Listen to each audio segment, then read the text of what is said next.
Welcome to the Deep Dive. This is where we take a whole stack of different sources, articles, notes, you name it, and, well, we try to boil it all down to the essential insights for you. Think of it as your fast track to really understanding the full picture. Today, we're diving into something incredibly important and, frankly, fast moving, the situation in Gaza and the broader Middle East escalation. We're looking at this as of June 2025.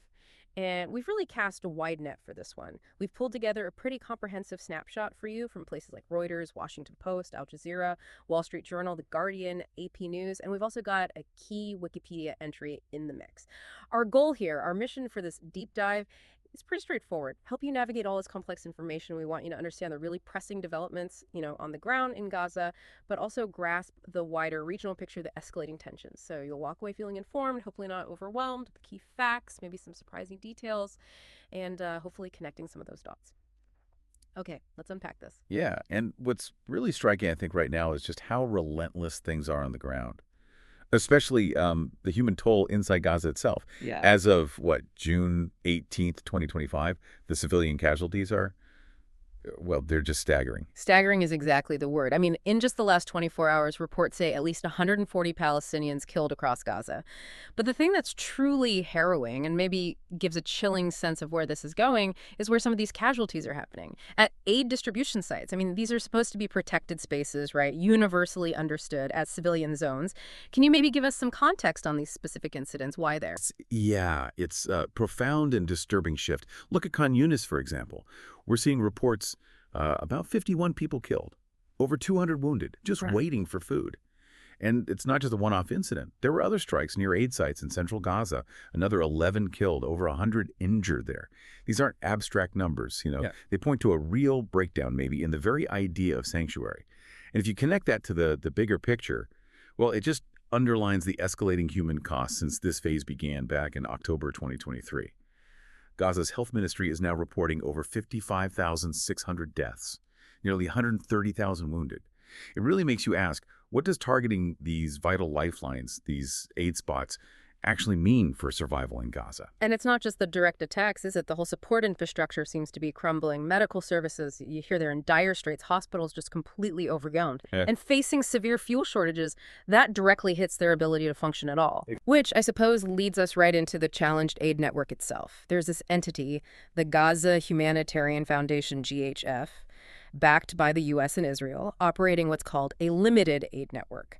But even trying to get aid through that channel seems incredibly dangerous and maybe more complicated because of who's backing it. Yeah, it's not just about whether the aid gets through, is it? It's about the safety of the whole operation. It's a real dilemma. The tragic thing is, these GHF sites themselves, they become flashpoints. Reports mention over 300 fatalities among aid seekers since they started up in late May. 300. Wow. Yeah, it just highlights this awful truth. Even the basic act of trying to get aid, trying to receive it, is now incredibly dangerous, deadly even.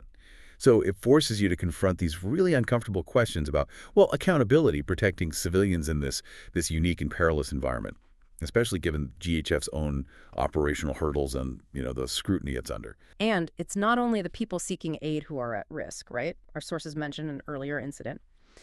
A GHF bus attacked, allegedly by Hamas, killed several aid workers. That's right. That was also reported, which feeds into this. So yeah, predictably, there's a growing outcry. You see public condemnation, the UN speaking out about attacks on civilians getting food, calls for accountability are getting louder.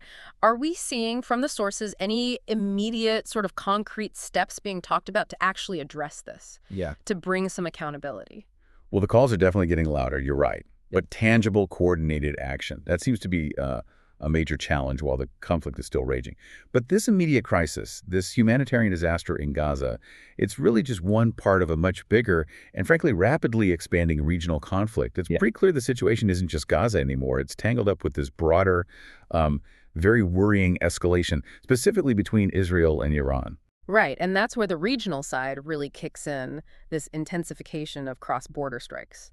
What are we actually seeing? What actions from Israel and Iran show this dramatic ramping up? Well, we've seen reports of Israeli airstrikes targeting facilities in Tehran. And Iran has retaliated pretty fiercely, it seems. Missile attacks, drone attacks, including, significantly, the reported use of hypersonic weapons. Hypersonic, that's a term we hear more and more. What makes that significant in this context? What significantly changes the strategic calculation, doesn't it? Their speed, their maneuverability Hmm. makes them incredibly hard to intercept. It's a qualitative shift. And this back and forth, predictably, is causing rising political tensions back in the U.S., too.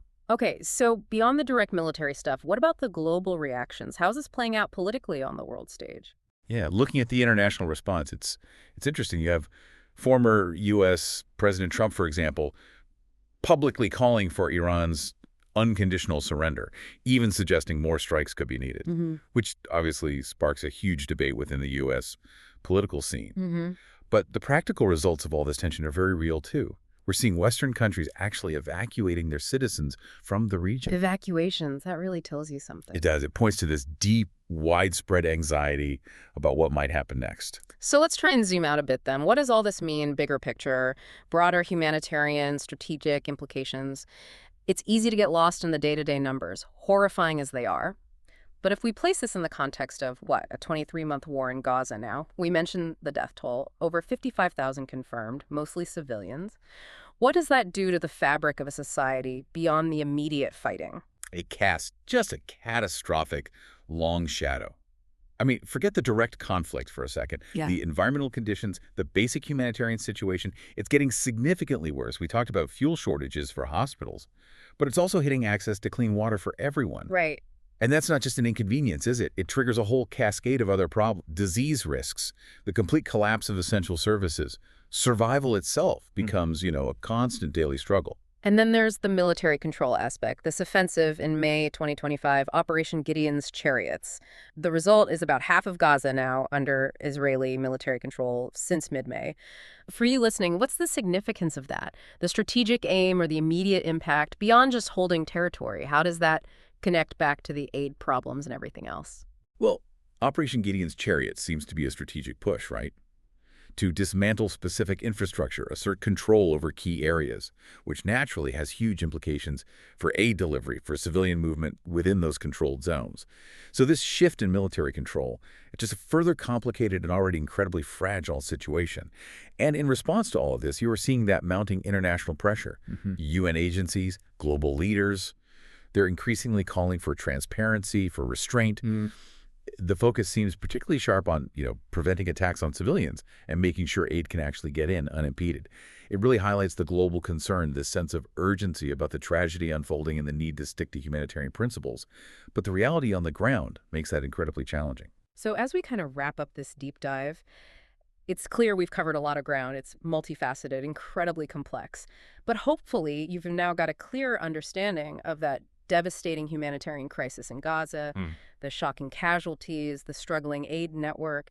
And at the same time, you've hopefully got a better handle on those rapidly escalating regional tensions, especially that direct Israel-Iran confrontation and the kind of ripples it's sending out globally. Yeah, you've basically just gotten a quick, comprehensive overview of some really critical global events, understanding these key developments that are shaping the region and, frankly, impacting lives everywhere. It is a lot to take in, definitely, but hopefully you feel more informed now with a clearer picture of these intertwined crises. Indeed. And maybe something to leave you with, to think about. Given this immense human cost we've discussed and this widening regional conflict, what might be the long-term ripple effects, the effects of these escalating tensions on just global stability? And maybe how does the world even begin to collectively respond to crises that are this complex, this tangled up? Something to consider.